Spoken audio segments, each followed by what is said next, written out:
Capítulo 2. Um diálogo estranho. Foi tão repentino, tão horrível, tão diferente de tudo o que já havia acontecido a Diggory, mesmo em pesadelos, que ele deu um grito.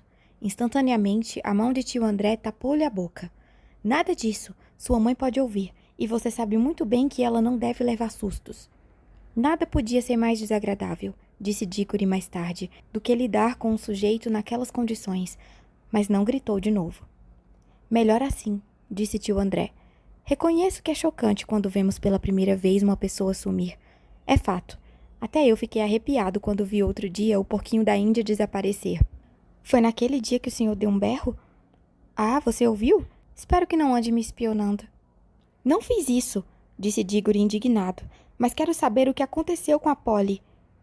Pode me dar os parabéns, replicou tio André esfregando as mãos. Minha experiência deu certo.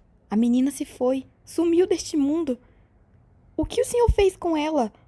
Enviei a menina para um outro lugar. Que história é essa? Tio André sentou-se e respondeu. Bem, vou contar-lhe tudo. Já ouviu falar de Dona Lenir? Não é uma tia-avó ou qualquer coisa parecida? Não é exatamente isso. Era a minha madrinha. Aquela ali na parede. Diggory olhou e viu uma fotografia amarelada, mostrando uma velha com um chapéu antigo. Lembrava-se agora de que já vira uma foto dela numa velha gaveta. Tinha perguntado à mãe quem era, mas ela preferira não tocar no assunto. Não era uma figura simpática, pensou Diggory, mas a gente nunca tem certeza quando se trata dessas fotografias antigas. Havia alguma coisa, algo errado com ela, tio André? Perguntou o menino. Bom, respondeu o tio estalando os dedos. Isso depende do que você chama de errado. As pessoas são tão quadradas. Sem dúvida, ficou bastante esquisita nos seus últimos tempos. Não tinha muito juízo. Foi por isso que aprenderam. Num hospício? Não, que é isso? De maneira nenhuma. Só na cadeia. Ah, sim. Por quê? Ah, coitadinha, respondeu tio André. Andou agindo mal. Tanta coisa. Mas não vamos falar nisso. Sempre foi muito boazinha para mim. Escute, tio, que tem a ver uma coisa com a outra? Quero saber se Polly... Tudo a seu tempo, rapaz. Eu era uma das poucas pessoas que minha madrinha gostava de ver quando adoeceu gravemente. Ela não se dava com as pessoas comuns, ignorantes, entende? Também eu sou assim, mas ambos nos interessávamos pelas mesmas coisas. Poucos dias antes de morrer, ela me disse para ir buscar em sua casa uma pequena caixa que ela guardava numa velha escrivaninha. No momento em que toquei na caixa, já senti, pelo formigamento dos meus dedos, que tinha nas mãos um grande segredo. Deu-me a caixa e tive de fazer-lhe uma promessa. Logo que ela morresse, tinha de queimar tudo, sem abrir, depois de certas cerimônias. Não cumpri minha promessa. Não diga. Foi muito feio de sua parte, exclamou Diggory. Feio? Perguntou tio André muito admirado. Ah, estou entendendo. Está querendo dizer que os meninos devem cumprir suas promessas. Muito bem, estou gostando de ver. Mas também deve admitir que essas regras morais, embora excelentes para as crianças e para a criadagem, e para as mulheres, e para as pessoas em geral, não podem ser aplicadas aos grandes estudiosos, aos grandes sábios, aos grandes pensadores. Não, Diggory. Homens como eu, conhecedores da sabedoria oculta, não estão presos a essas regras vulgares, do mesmo modo como estamos distanciados dos prazeres vulgares. Nosso destino, meu filho, é solitário, mas está acima de tudo. Suspirou e assumiu uma expressão tão grave, tão nobre, tão misteriosa, que por um instante Diggory chegou a pensar que ele dissera alguma coisa muito profunda. Lembrou-se, porém, da cara feia do tio um momento antes de Polly sumir. E as palavras perderam a eloquência.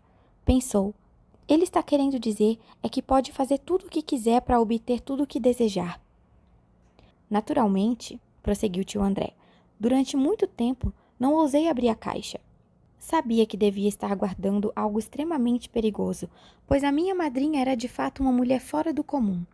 Para dizer a verdade, era uma das últimas criaturas mortais neste país que ainda tinha nas veias sangue de fada. Uma vez me disse que havia mais duas no tempo dela, uma duquesa e uma arrumadeira. Sério, Diggory, você está agora conversando com o último homem, Muito provavelmente que teve realmente uma fada madrinha. Que tal? É uma coisa de que você poderá se lembrar com orgulho quando tiver a minha idade. Aposto que era mais uma bruxa do que uma fada, pensou Diggory, acrescentando em voz alta. Quero é saber de Polly. Que mania de bater sempre na mesma tecla! Exclamou tio André, como se isso fosse a coisa mais importante. Minha primeira iniciativa foi naturalmente estudar a própria caixa. Era muito antiga. Já sabia que não era grega, nem egípcia, nem babilônica, nem hitita, nem chinesa.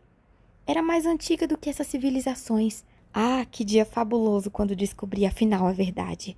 A caixa viera da Atlântida, quer dizer, era séculos mais velha do que essas coisas da Idade da Pedra que costumavam desenterrar aí na Europa. Não era uma coisa rústica como aquelas outras, pois já na aurora do tempo, a Atlântida era uma grande cidade, com palácios, templos e homens cultos. Fez uma pausa como se esperasse algum comentário de Diggory, mas este, que de um minuto a minuto estava gostando menos do tio, não disse nada. Tio André retomou a palavra. Enquanto isso, eu estava aprendendo um bocado sobre magia em geral. Não seria conveniente contar isso a uma criança. Enfim, cheguei a ter uma boa noção das coisas que podiam existir dentro da caixa. Depois de vários estudos, fui apertando o cerco. E claro, tive de conhecer algumas pessoas, digamos, à margem da sociedade. Passei por algumas experiências muito desagradáveis. Foi por isso que fiquei de cabelos brancos, mas ninguém pode virar feiticeiro sem pagar um preço. Acabei perdendo a saúde, mas melhorei e acabei conhecendo o segredo. Embora não houvesse a menor possibilidade de que alguém pudesse escutá-los, tio André inclinou-se e cochichou. A caixa da Atlântida continha certa coisa que fora trazida de outro mundo, quando nosso mundo mal começava. Que coisa? Perguntou Diggory, que mesmo sem querer já estava curioso. Pó. Pó fininho, pó seco. Nada de entusiasmar. Nada que valesse tanto trabalho. É o que você deve estar achando. Ah, mas quando vi aquele pó, tive o cuidado de não tocar nele e pensei que cada grãozinho ali já estivera em outro mundo. Não estou falando de outro planeta, pois os planetas fazem parte do nosso mundo. Estou falando de outro mundo mesmo. Uma outra natureza, um outro universo, um lugar onde você jamais chegaria, mesmo que viajasse eternamente através do espaço nesse nosso universo. Um mundo que só poderia ser alcançado através da magia. A essa altura, tio André esfregava tanto as mãos que seus dedos estalavam como fogos de artifício, e prosseguiu. Sabia que se fizesse direito, aquele pó nos levaria ao lugar de onde viera. A dificuldade era esta. Como fazer? Minhas primeiras experiências foram grandes fracassos. Usei porquinhos da Índia. Alguns apenas morreram, outros explodiram feito bombas. Que maldade! Exclamou Diggory, que já tinha tido um porquinho da Índia. Como você teima em fugir do assunto? É para isso que as criaturas existem. Paguei com meu dinheiro. Onde é mesmo que eu estava? Ah, sim. Afinal, acabei conseguindo fazer os anéis, os amarelos. Surgiu então uma nova dificuldade. Estava convencido de que um anel amarelo remeteria ao outro mundo qualquer criatura que tocasse nele. Mas de que valeria isso se a criatura não podia voltar para dizer o que havia visto por lá? E a própria criatura? Perguntou Diggory. Não podendo voltar, ficaria numa enrascada. Você sempre olha as coisas de um ponto de vista negativo, replicou tio André com impaciência. Não passa pela sua cabeça que se tratava de uma experiência magna? Só remetemos uma pessoa a outro lugar quando desejamos saber como é esse outro lugar, certo? Bem, e por que o senhor mesmo não foi? Diggory jamais vira alguém tão surpreso e ofendido quanto o tio, por causa de uma simples pergunta. Eu? Eu? Esse menino deve estar maluco. Um homem da minha idade, nas minhas condições de saúde, correr o risco do impacto e dos perigos de um universo diferente? Nunca ouvi nada tão disparatado em toda a minha vida. Você sabe o que está dizendo? Pense bem, trata-se de um outro mundo, onde podemos encontrar tudo, tudo. E foi para lá que o senhor enviou a Polly? As bochechas de Diggory estavam vermelhas de raiva. Só tenho uma coisa a dizer. O senhor pode ser meu tio, mas procedeu como um covarde, mandando uma menina para um lugar aonde o senhor não tem coragem de ir.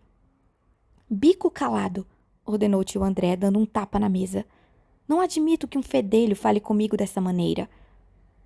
Você não entende nada. Eu sou o grande mestre, o mago, o iniciado, o que está realizando a experiência. É claro que preciso de material para executá-la. Daqui a pouco você vai me dizer que deveria ter pedido licença aos porquinhos da Índia antes de usá-los. Nenhuma alta sabedoria pode ser atingida sem uma dose de sacrifício. Mas a ideia de que o sacrifício deva ser eu mesmo é completamente ridícula.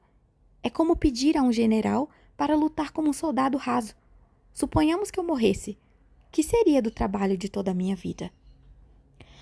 Olhe, é melhor acabar com esse papo, interrompeu Diggory. O senhor vai trazer Polly de volta? Já ia dizer-lhe quando você me interrompeu com seus maus modos que descobri afinal a maneira de fazer a viagem de volta. Os anéis verdes são capazes disso.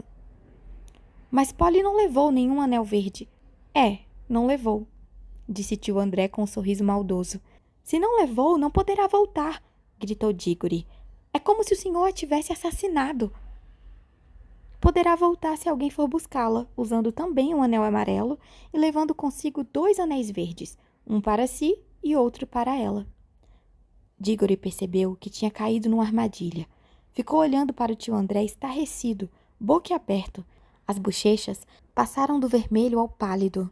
Tio André continuou agora num tom forte e alto, como se fosse um tio perfeito que tivesse dado ao sobrinho um dinheirinho e um bom conselho. Espero, Diggory, que você não acene agora a bandeira branca. Ficaria muito triste se uma pessoa de nossa família não tivesse a honra e a nobreza de socorrer uma dama em perigo. Oh, cale a boca! Gritou Diggory. Se o senhor tivesse um pingo de honra, iria o senhor mesmo, mas sei que não tem. Está bem, já vi que tenho de ir. Só que o senhor é um monstro. Tudo cruelmente planejado. Ela foi sem saber de nada, e agora tenho de ir buscá-la. É claro, comentou tio André com seu odioso sorriso. Pois muito bem, eu vou. Mas tem uma coisa que faço questão de dizer antes de ir. Até hoje não acreditava em magia. Agora sei que existe. Sendo assim, acho que os velhos contos de fadas são todos mais ou menos verdadeiros, e o senhor não passa de um bruxo cruel como os que existem nos contos. Escute então.